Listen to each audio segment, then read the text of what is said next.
Hello everyone, welcome to the Deep Dive. I'm joined by Josh Williams for this one, and today we will be looking at Liverpool's defence and has Arne Slot sorted out the issues from last season, using the numbers and everything else. We did this at the early stage of last season, didn't we, when we looked at Arsenal? Yeah. And it was too early to do it, but ultimately what was trending in those first few weeks of the season was borne out over the course of the season, so we're going to try and do the same with Liverpool today. Yeah, well, there was a game where Liverpool faced Arsenal. I think I did a preview of it, and one of the things that come out in the numbers was that Arsenal's defence was giving away absolutely nothing at all. So we did a little piece on it, showed that their numbers were really good. This is probably the best defence in Europe, and I think since it's probably played out like that as well, and I think now they are actually regarded as probably the best defence, certainly in England. They don't give away much at all. But you could have forecasted that with the numbers initially. So this time around, obviously we're going to focus on Liverpool. It is too early to do this. There's a lot of noise still in the numbers and that, but things are looking good though. Yeah, absolutely. Okay. And by the way, as well, when we touched in pre-season about like, did we do like a to-do list or something for Arne Slot? One of the things was this, wasn't it? Yeah, I think it was the top 5 things to do, and fix the defence was maybe number 1 or... Yeah. Well, I think it was, yeah. It should have been number 1, yeah. Because it was our biggest problem last season and the season before, so it looks like he's having a go at fixing it. I asked this question on the podcast yesterday because it interests me before we get into the numbers and stuff. If you were the Liverpool manager this summer, right, and you saw the attacking talent that we've got, would your first phase be sort the defence out, second phase I'll work on attack? Because Slot said in one of the press conferences, I think it was after the Man United game, I've just kind of let them do what they do up front, which says to me, oh, that's great. Is that something he's always going to do? Or is he just focused right now on the system and making sure we don't concede things? Yeah, it's a good question. To be fair, I think the attack was always working under Klopp, really, weren't it? And we never got to a point really where we struggled with an attack.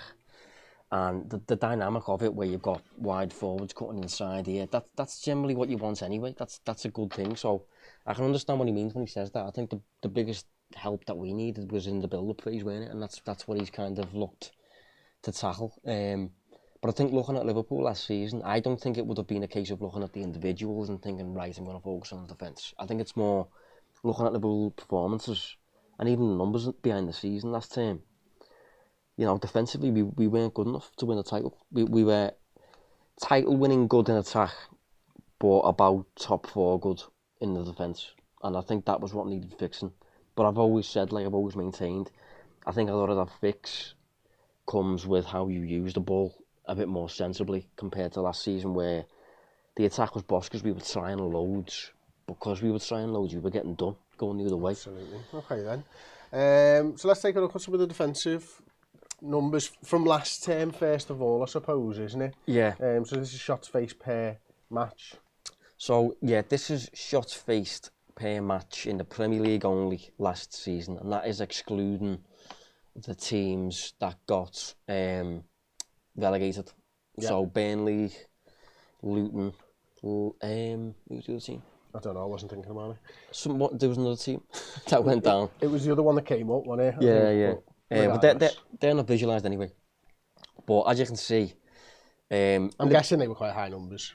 Yeah, probably, yeah. Liverpool, not bad, but you can see the gap there between the two teams that eventually ended up going for the title. And just for podcast listeners, Manchester City and Arsenal. Manchester City somewhere between 7 and 8 shots faced per game. Arsenal was about 8 shots per game, and Liverpool's probably about 11, but they are third best. Yeah, Liverpool third best with that, but there's a big old difference. Yeah, usually when you look at a title winner, certainly in the modern age, you usually face about 8 per match. Liverpool, when we won the Champions League, were facing 8 per match. I think it was similar when we won the Premier League a year later. So we're up at 11 here. By the way, look at Man United. Oh, it's a joke, isn't it? You know, that's terrible. About 17 and a half. Unbelievable. This is why they were facing 20 shots every game, by the way. This is what I've been on about on my Twitter for months, and this is why I think Ten Hag was never going to do particularly well this season, because he's not a very good coach by the looks of it. Anyway, so if we move on then to... Where is it? Biz 2. Yeah, Biz 2. So this is the same teams, same season. and this is the expected goals value of those shots that each team's facing. No penalties included here. So it's pretty much the same order for the most part. But Arsenal marginally better now than Manchester City because although they were facing about one shot more last season, the average location of those shots was much further out and nowhere near as clear cut. Whereas City didn't face as many shots as Arsenal, but when they did come, they were good spots. Better chances. From the penalty spot. So and things. Arsenal round about just under 0.7, City just over 0.8 per 90. Liverpool round about 1.18 maybe, something like that. Yeah. So again, quite a significant difference. We're the best of the rest, but it's a huge difference, about 0.4 of a goal every game to Man City, probably 0.5 of a goal to Arsenal. So in essence, really, what that means is Liverpool per match were giving away more than a goal's worth of shots, which is, again, just going back to the whole title winning stuff, that you're just not usually good enough. If Liverpool were going to win the league last season, it would have been crawling over the line because and that was why it eventually ended up falling off a cliff. Not because Liverpool couldn't finish, which was the case at the end of the season, but because throughout the season, the biggest problem was we kept conceding. We kept conceding first and the attack was bailing us out. In the latter part of the season, the attack stopped firing. But that wasn't the sole problem. The sole problem was the attack stopped firing enough to get the defence out of the stick. So that was Liverpool's problem last season. And I think if we combine both of those metrics to go to Viz 3, that's basically how Liverpool looked. So you've got shots faced on the bottom axis, XG faced per match on the side axis there. You got Arsenal and City as quite clearly the best two in the league on the defensive end. And then you've got Liverpool, and then the rest. Much closer to the rest than they are to Manchester City and Arsenal, by the way. Yeah, so Liverpool's defence last season just pretty much weren't good enough to win a title because you're just giving away too much there. By the way, again, look at Man United, mate. Yeah, they're an outlier again. It's unbelievable, isn't it? So should we look at those figures this season then, so far? Yeah, so the fourth Viz then. This is shots faced so far this season. It's worth saying already that it is early. What are we, 6 games in? Yeah. Something like that. So there's still a bit of noise here. For example, Brentford, who are bottom, have had very tough fixtures so far. So Arsenal, who look awful, have had, I think, 2 red cards. And in one of those red card games, it was away at the Etihad. They already had a lead. So there's context missing here, and Arsenal's numbers for that reason probably aren't going to level out until Christmas maybe. Well, probably after Christmas, to be honest. But Liverpool are on about, what would you say that is, about 9 shots, facing about 9 shots per match. So far we're facing about 2 shots less per match than last season. City's still about where they always are. Spurs and Brighton are doing well at the minute, but I think one of the issues with Spurs, for example, when they do face a chance, it's absolutely clear cut, and it's like a tap-in usually, and we can see that if we use the next Viz. This is expected goals of those shots, and this is probably the big one. Yeah. This is the one that makes Liverpool look really healthy. So Liverpool per match are giving away this season about the same XG as City. From 2 shots more faced per game, give or take. 2 shots fewer. No, they're facing 2 shots more per game, aren't they, Liverpool than Man City? Oh, sorry, yeah. But they're facing 2 shots fewer themselves than they faced last season, yes. You see what I mean? So, yeah, Liverpool generally are giving away slightly more shots than City, but they're not of particularly good value. Like, they're coming from stupid locations and they're relatively easy for Alisson to save and things like that. Interesting to see where Forest are, by the way, because Liverpool struggled against Forest. Yeah. They do seem to have a good defence this season. So I said last week on my podcast that I think Forest might actually take a few scalps this season. I don't think it'll just be Liverpool that slips up against Forest. I think there could be a few teams doing that. But that looks a lot healthier than last season. And if we combine the two for the final Viz, if you look at where Liverpool are there, it is much better, it's much healthier, it's much closer to Manchester City. I think as the season goes on, the likes of Forest and Villa and Spurs and Brighton will, in my opinion, drift away from City towards the pack. I think Liverpool, based on what we've seen so far, will stick with Manchester City. And I think Arsenal will obviously come towards Manchester City as well, you know, once context has been added and things.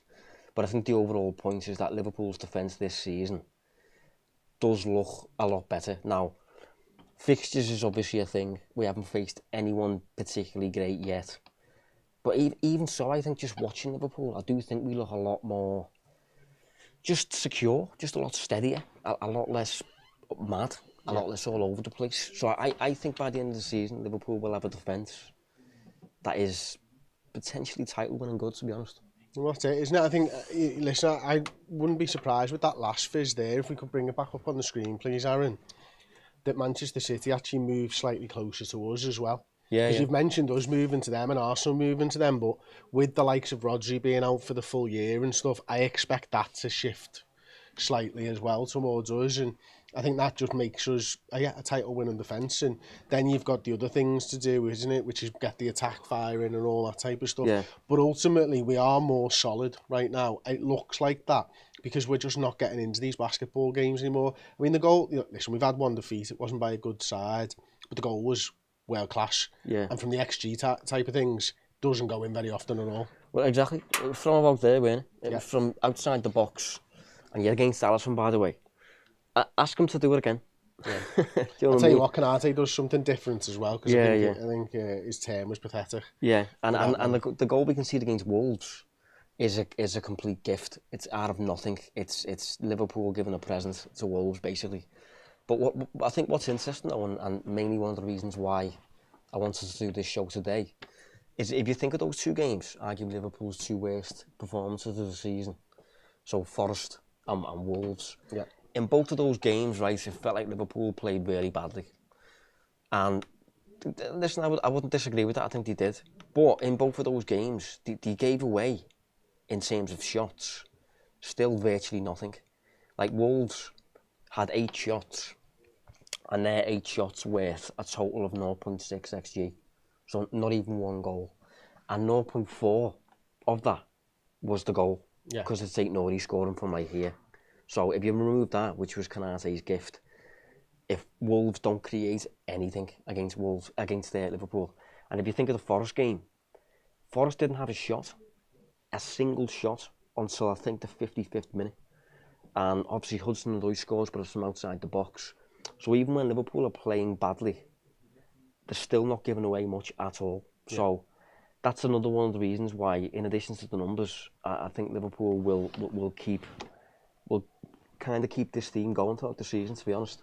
I think you're right, and I just want to bring up the timing chart from Understat again. Obviously we brought it up, was it last week or the week before, with the previous game? Yeah. But in terms of, you know, as anyone new to this might not know, this goes along for the 90 minutes, from 0 on the left-hand side to 90 minutes, and the XG comes up, and as you can see there, absolutely nothing goal, but then really nothing again. No. Especially after we score, it's hardly anything. So the goal's a gift. The goal's a gift.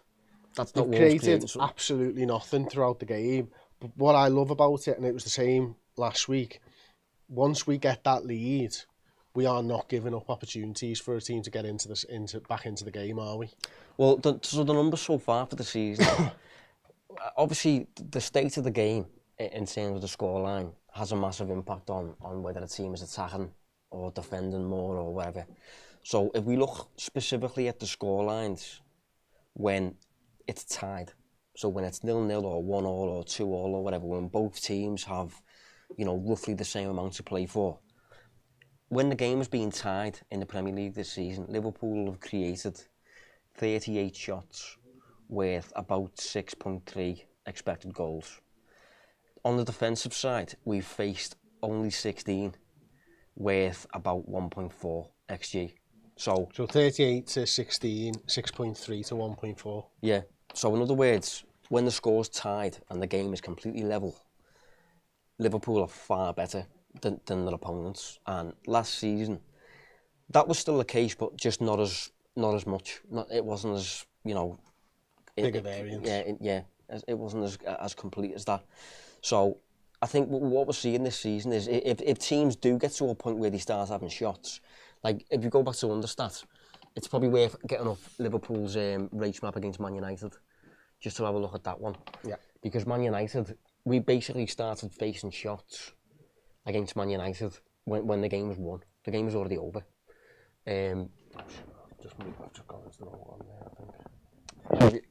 Click here. Yeah, I thought I had done that, to be honest with you. There we go. So if we have a look at that, Yeah, it's 3-0. look that up on the. It's 3-0. They've created absolutely nothing. At that point, 0.13 XG. And then after that, that's when we start conceding chances. So we're on the hour mark there. Liverpool up at that point there, and that's when so at that point it's dead. The game's over. I think there was another match like that, wasn't there? Who else was Yeah, like it was that a recent recently? one. I think it was at Bournemouth. Yeah, it was Bournemouth. Have a look at Bournemouth. Bournemouth was similar. I think they created a little bit more in the early stages than Man United. But again, it was similar in the sense that Liverpool get the game done and then start conceding. So yeah, they had one there, didn't they? And I'll just zoom in a bit. Yeah, that late flurry there, to what, like the final 15 minutes where Liverpool felt like they were under the cosh a little bit. Like the game's 3-0 by then.